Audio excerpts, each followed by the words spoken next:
नमस्कार, स्वागत है आप सभी का। मैं हूं आपके साथ तान्या वर्मा। तो चलिए शुरुआत करेंगे उत्तराखंड के इस खास बुलेटिन की। प्रदेश में बढ़ते साइबर अपराध को रोकना एक बड़ी चुनौती है और इसी चुनौती से निपटने के लिए अब पुलिस विभाग ने कमर कस ली है।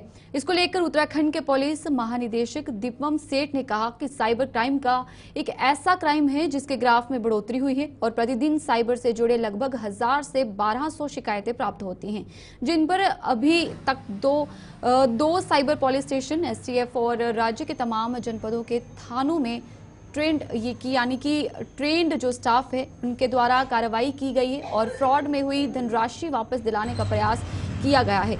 उन्होंने बताया कि एक साइबर कमांडो योजना है जिसके तहत गृह मंत्रालय द्वारा ओपन परीक्षा हुई थी। इसमें हमारे 72 पुलिसकर्मी चयनित हुए हैं जिनको 6 माह का विशेष प्रशिक्षण दिया जा रहा है, जो कि वापस आकर साइबर क्राइम के अनावरण में अहम भूमिका निभाएंगे।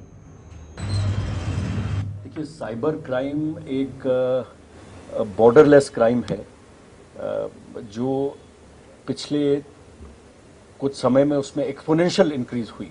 मतलब उसका जो ग्राफ है वो लगातार बढ़ रहा है। प्रतिदिन साइबर से रिलेटेड पूरे राज्य में लगभग 1000 से 1200 कंप्लेंट्स औसत प्राप्त होती हैं। इन पर जो हमारा मैकेनिज्म है, जो हमारे 2 साइबर पुलिस स्टेशंस हैं और जो हमारी एसटीएफ है, प्लस जो राज्य के जनपद हैं उनके जो थानों में जो ट्रेंड जो हमारे साइबर क्राइम को डील करने के लिए जो ट्रेंड स्टाफ है, उनके द्वारा लगातार इस संबंध में जो पोर्टल्स हैं, जो हमारे सर्विस प्रोवाइडर्स हैं, गेटवेज हैं, पेमेंट गेटवेज हैं, बैंक्स हैं, उनके साथ समन्वय कर बहुत अधिक संख्या में जो ऐसे मामलों का अनावरण किया है, अभियुक्त गिरफ्तार किए गए हैं और जो उसमें फ्रॉड में जो खोई हुई धनराशि है उसको वापस दिलाने का प्रयास किया है। इसके तहत एक साइबर कमांडोज योजना है जिसके तहत हमारे 72 कर्मी, जो कि पूरे देश में तीसरा स्थान है उत्तराखंड का, एक ये ओपन परीक्षा हुई थी और उसमें पुलिस कर्मियों ने प्रतिभाग किया था गृह मंत्रालय द्वारा।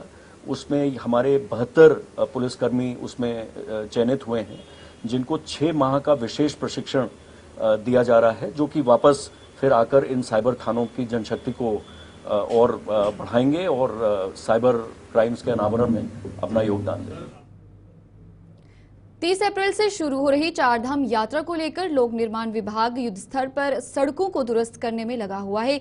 लोक निर्माण विभाग के एचओडी ने बताया कि 739 किलोमीटर सड़क मार्ग से चारधाम यात्रा का संचालन होता है, जिस पर 4 संस्थाएं लगातार काम कर रही हैं। साथ ही उन स्थानों को भी चिन्हित किया गया है जहां पर की लैंडस्लाइड होते रहते हैं और उन्हें दुरुस्त किया जा रहा है। इसके अलावा सड़कों से संबंधित जितने भी काम है वे सभी 25 अप्रैल तक पूरे कर लिए जाएंगे।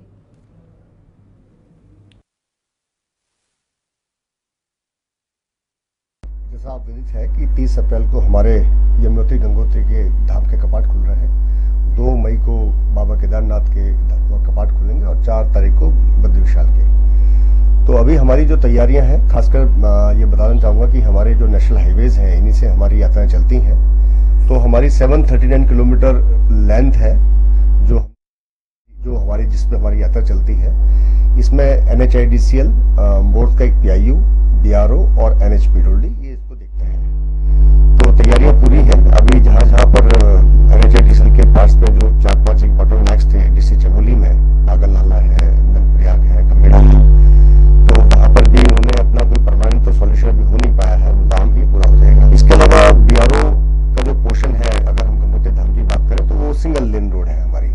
तो वहां पर भी जिला प्रशासन ने और हमारे सचिव महोदय द्वारा जो आदेश दिए गए थे कि आप आगे ध्यान में रखें ऐसे क्रिटिकल पॉइंट जहां पर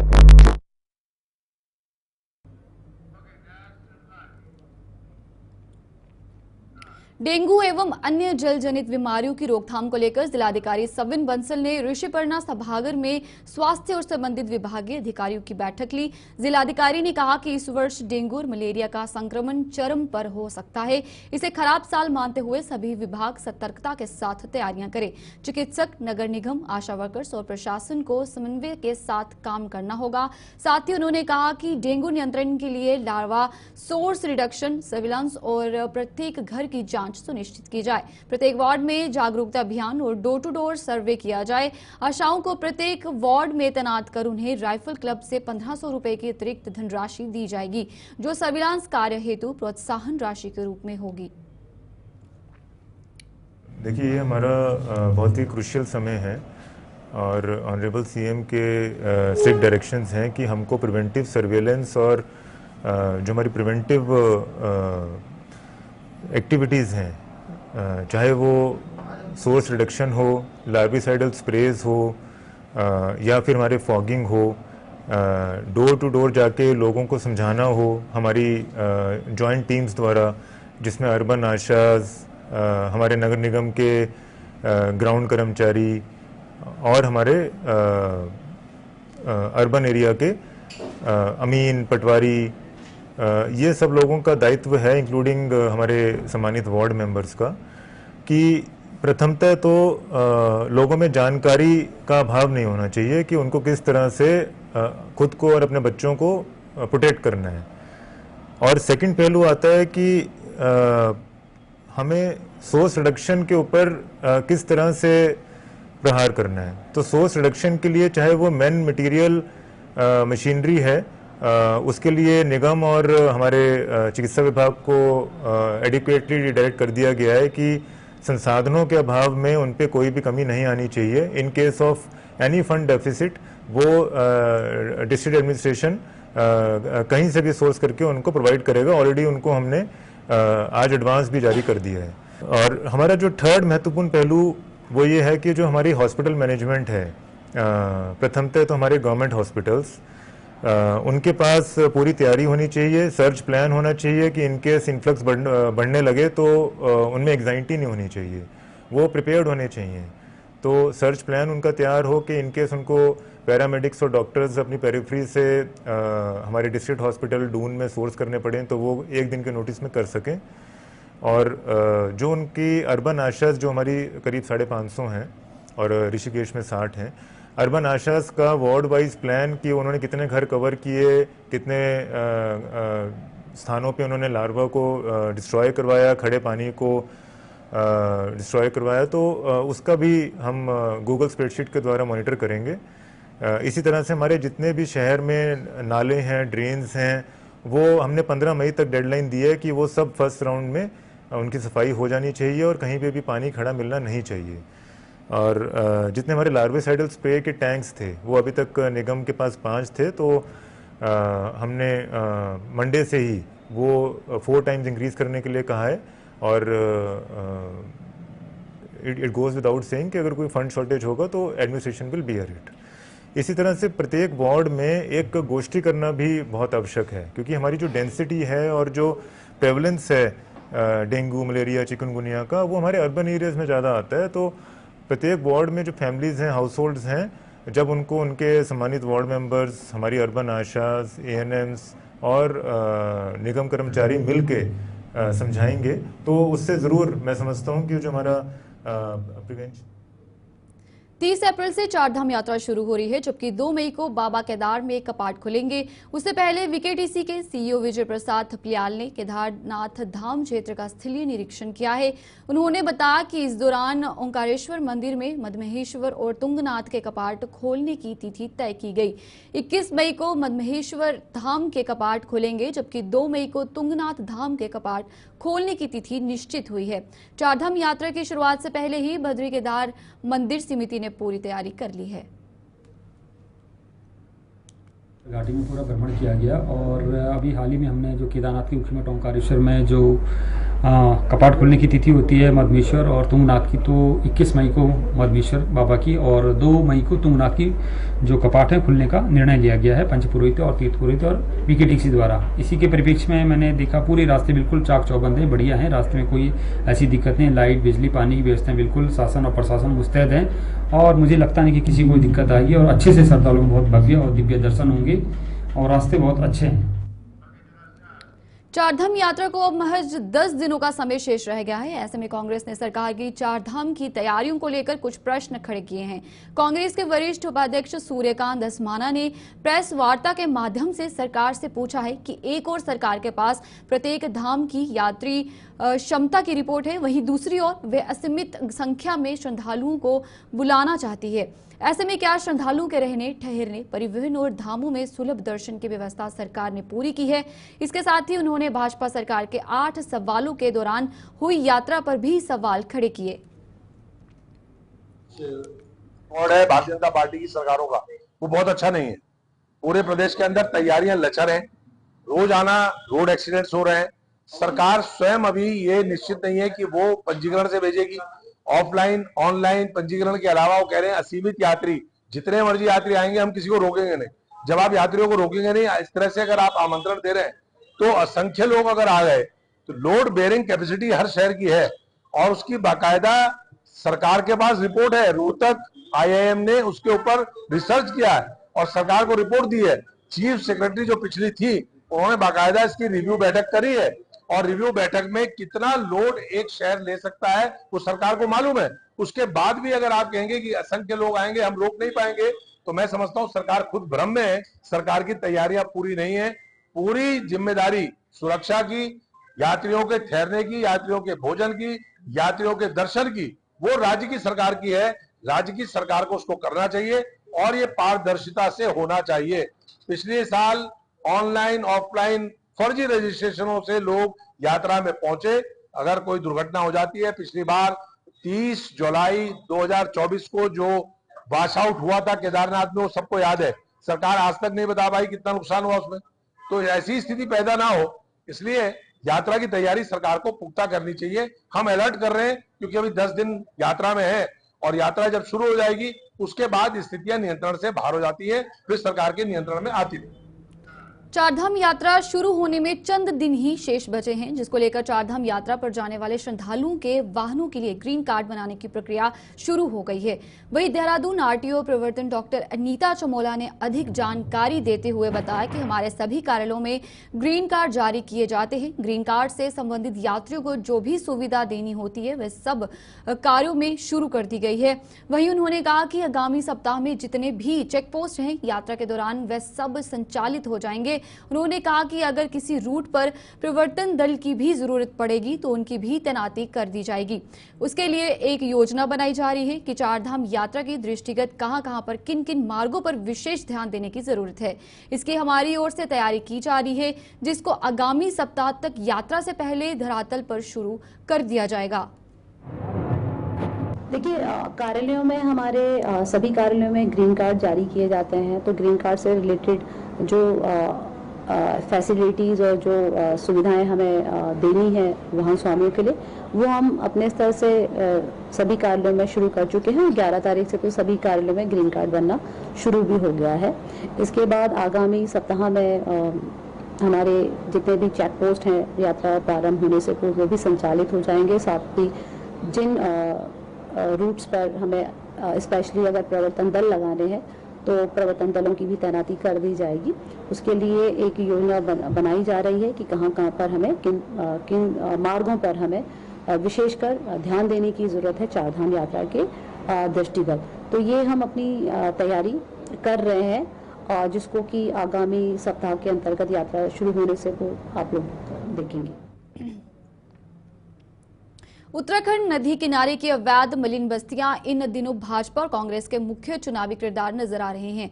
गौरतलब है कि ये राज्य में 2027 में विधानसभा के चुनाव होने हैं और मलिन बस्तियों में रह रहे लोग एक बड़े वोट बैंक के रूप में हैं। दोनों ही दल अभी तक इनके हिमायती बने रहते हैं, यानी कि हिमायती बने रहे हैं और इस बार कुछ नया होने का भी आसार है। न्यायालय के निर्णय पर वर्तमान सरकार ने अवैध मलिन बस्तियों पर निशाना लगाना शुरू कर दिए हैं। ऐसे में कांग्रेस हमलावर हो गई है और कांग्रेस का कहना है कि वर्षों से रह रहे इन लोगों को अचानक बेघर कर देना कहां तक न्यायोचित है और भाजपा स्पष्ट करे कि उन्होंने उनके विस्थापन के लिए अभी तक क्या कार्य योजनाएं बनाई हैं, जबकि भाजपा अभी भी 2027 तक मलिन बस्तियों के सुरक्षित होने की बात कह रही है और अध्यादेश का हवाला देकर अपनी पीठ भी थपथपा रही है कि उन्होंने ही मलिन बस्तियों के लिए अध्यादेश लाया था और आगे भी वही उनके हित में फैसला लेंगे।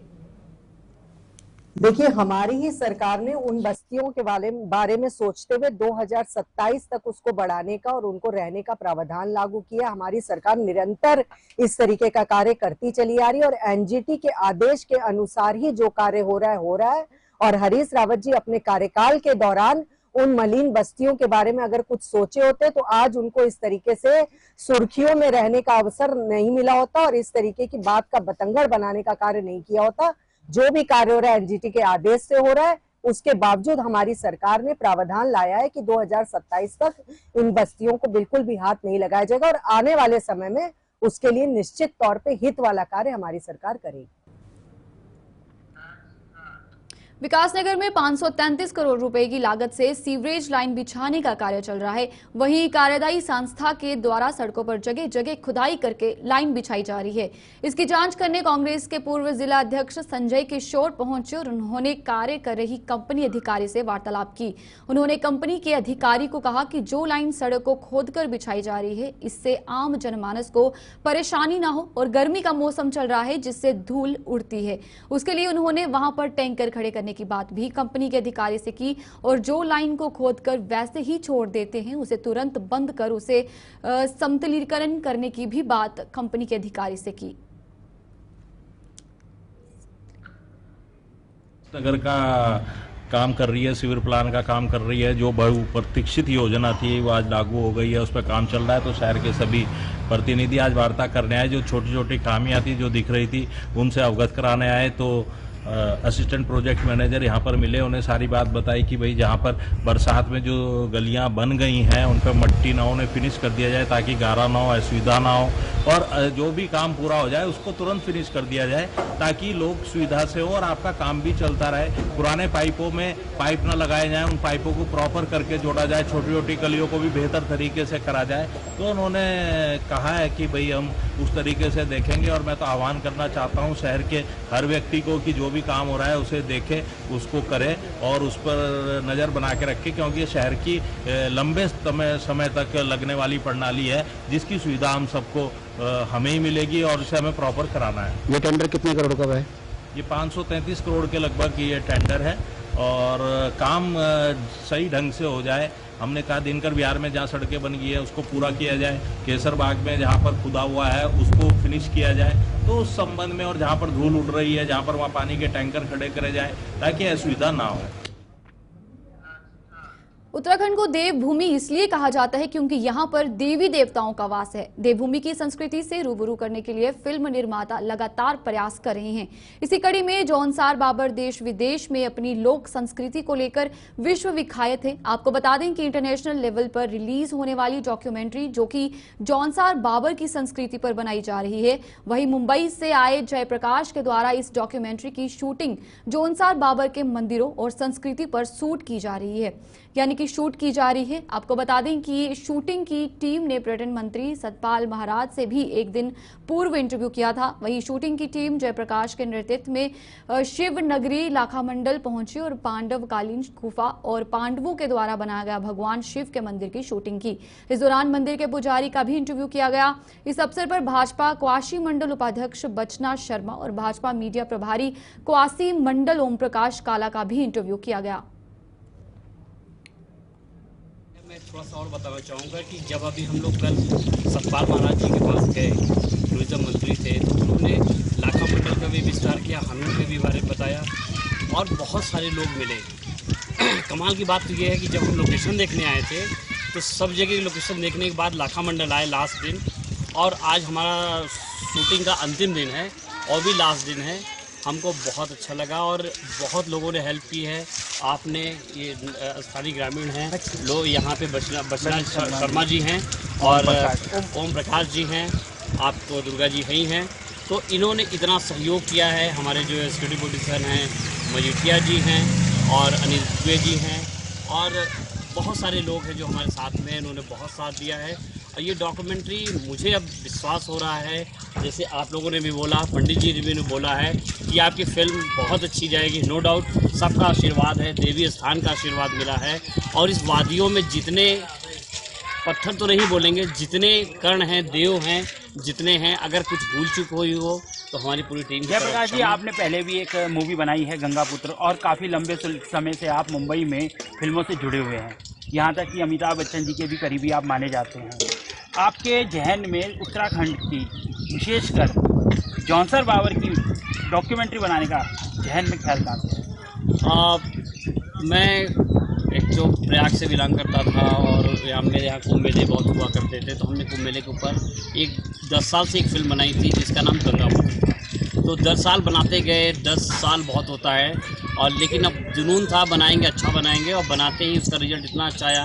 Goa film festival, Kolkata film festival में गई, इंटरनेशनल मार्केट के लिए काम किया। फिर पता नहीं क्यों एकाएक आया कि क्यों ना उत्तराखंड चला जाए। अब महासू देवता ने बोला किसका, ये मुझे नहीं मालूम, बट महासू देवता ने मुझे बुलाया है। उसका रीज़न ये है कि मैं 2 अक्टूबर को मेरी ट्रेन थी लोकेशन देखने की। 1 तारीख को मेरा बहुत बड़ा एक्सीडेंट हुआ था। मुझे लगता था कि मेरी गाड़ी चूर चूर हो गई, मेरे ऊपर बस टायर चढ़ने वाला था, लेकिन वो पता नहीं कहाँ से वो मैं अलग गिर गया, और गिर के पूरा चोट लग गया। तो डॉक्टर ने कहा कि ये इंजरी हो गई, आप इसको एक्सरे करवा लो। तो मैंने कहा मुझे कल जाना है, लेकिन दर्द का महसूस है नहीं, तो मैं क्या कर। तो ये एक मेरे साथ जो घटित ये हुआ है, मैं 2 तारीख को ट्रेन लिया और मैं चला आया यहाँ पे। मुझे दर्द का एक पैसे का नहीं मालूम, सब ऊपर वाले महसूस। जयप्रकाश जी को आना चाहिए। बात सब्सिडी की नहीं है, बात है ब्यूटी, खूबसूरत। ऐसा खूबसूरत तो मैं हिंदुस्तान आधा घूम के बैठा हूँ इस उम्र में, और पहाड़ियों में मैंने बहुत शूट किया। मेरा चंडीगढ़, मनाली, हर जगह मैंने शूट किया, लेकिन ऐसा पहाड़ मैंने नहीं देखा। इतना कलर है, लोगों में इतना कलर है, और जो मेहमान नवाजी है, और लोगों का जो एक रवैया है, जो एक मेहमान के तरीके से जो ट्रीट करते हैं ना, मैंने आज तक हिंदुस्तान में कहीं नहीं देखी। लोगों का व्यवहार। श्री श्री बालाजी से समिति द्वारा उत्तराखंड में लगातार जन सेवा का कार्य किया जा रहा है, चाहे निर्धन कन्याओं का विवाह हो या गौ माता को चारा देने का काम हो। उसी कड़ी में श्री श्री बालाजी सेवा समिति के द्वारा राजधानी देहरादून में 25 अप्रैल को एक कलश यात्रा निकाली जाएगी। इसके साथ ही 26 अप्रैल से 2 मई तक जया किशोरी द्वारा एक कथा का आयोजन किया जा रहा है, जो 3 बजे से लेकर 7 बजे तक रेस कोर्स के बन्नू मैदान में किया जाएगा। हमारे देहरादून में श्रीमद् भागवत कथा के लिए प्रखर प्रवक्ता जया किशोरी जी हमारे बीच में आ रही हैं, और 26 अप्रैल से उनकी भागवत कथा 3 बजे से 7 बजे तक बन्नू स्कूल रेस कोर्स के पास ग्राउंड में होने जा रही है। और जिसमें व्यवस्था के लिए हम लोगों ने व्यवस्था ये की है कि हमारे लिए कोई अतिथि नहीं है, कोई कुछ नहीं है। सभी जितने भी गणमान्य व्यक्ति, जितने भी उनको सुनने के हुए हैं, सबके लिए व्यवस्था की गई है कि सभी लोग पहले अपना आगे स्थान ग्रहण कर ले हैं, क्योंकि हमारे हिसाब से उनको सुनने के लिए, जिसमें हम लोगों के पास कॉल वगैरह आ रही है, उनको सुनने के लिए लोग बहुत आतुर हैं कि हम लोग जया किशोरी जी को सुनने के लिए देहरादून में आ रही है, तो हम सब लोग जाएं। और उनके लिए व्यवस्था बाकायदा सिटिंग है, सोफे हैं, नीचे गद्दे वगैरह, सब पूरी व्यवस्था, उन लोग पानी की व्यवस्था, रहने की व्यवस्था, खाने की व्यवस्था, सब चीज, अधिकतर भोजन वगैरह प्रचार की व्यवस्था और कलश यात्रा की व्यवस्था हम लोगों ने किया।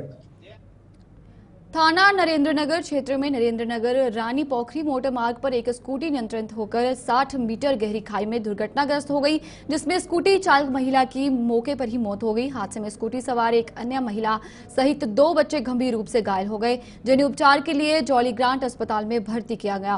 पुलिस ने मृतक महिला के शव का पंचनामा कर अग्रिम कार्रवाई शुरू कर दी है। जानकारी के मुताबिक नरेंद्रनगर क्षेत्र में नरेंद्रनगर रानी पोखरी मोटर मार्ग पर गुजराड़ा पुल से नरेंद्रनगर शहर की ओर 500 मीटर पहले एक स्कूटी अनियंत्रित होकर करीब 60 मीटर गहरी खाई में गिर गई। स्थानीय लोगों ने तत्काल इसकी सूचना पुलिस को दी, जिस पर 15 मिनट के भीतर पुलिस और एसडीआरएफ की टीम मौके पर पहुंची और स्थानीय लोगों की मदद से दुर्घटनाग्रस्त लोगों का रेस्क्यू ऑपरेशन शुरू किया गया।